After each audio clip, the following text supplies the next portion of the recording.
रायगड सम्राट अल्पावधीत लोकप्रिय ठरलेले रायगड सम्राट रयतेच्या सेवेसाठी सदैव पुढे। रायगड सम्राट राजकीय, सामाजिक, शैक्षणिक, शेतीविषयक अचूक बातम्यांसाठी रायगड सम्राट न्यूजला सबस्क्राईब करा।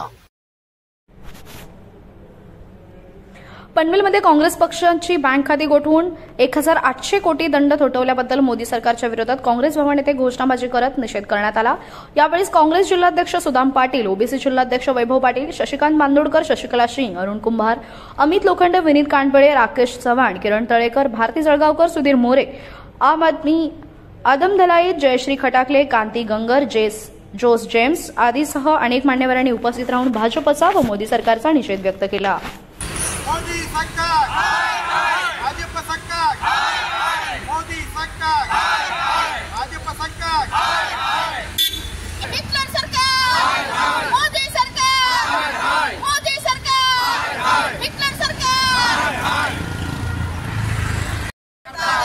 मोदी जब डरता है यही तो आगे करता है। मोदी जब डरता है यही तो आगे करता है। मोदी सरकार भाजप सरकार मोदी सरकार भाजप सरकार। आज भाजपा ही काँग्रेसची जी रणधुमाळी किंवा भारत जोडो यात्रा, न्याय यात्रा, त्याच्यानंतर समारोपाची सांगता जी सभा झाली भव्य दिव्य, त्याच्यानंतर भाजपाच्या पायाखालची वाळू सरकली आहे।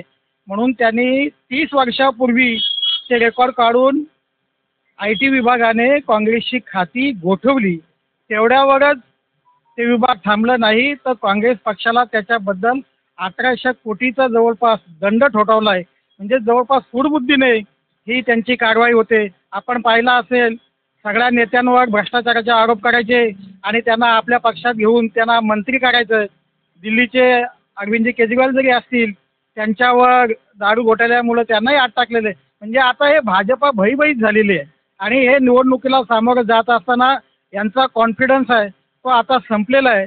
कारण जनतेमध्ये यांच्या विरोधात असंतोष आहे आणि हे म्हणजे इंडिया आघाडीचे जे काही आपले घटक पक्ष आहेत त्यांना टार्गेट करून अटक करण्याचं सत्र चालू आहे।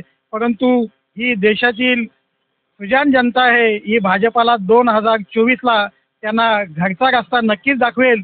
आणि आज ज्यांनी जी काँग्रेसची खाती गोठवली आणि त्यांना दंड ठोठावला त्याबद्दल पनवेल शहर जिल्हा काँग्रेस कमिटीच्या वतीने या भाजपच्या कृत्याचा आम्ही आज जाहीर निषेध करतो।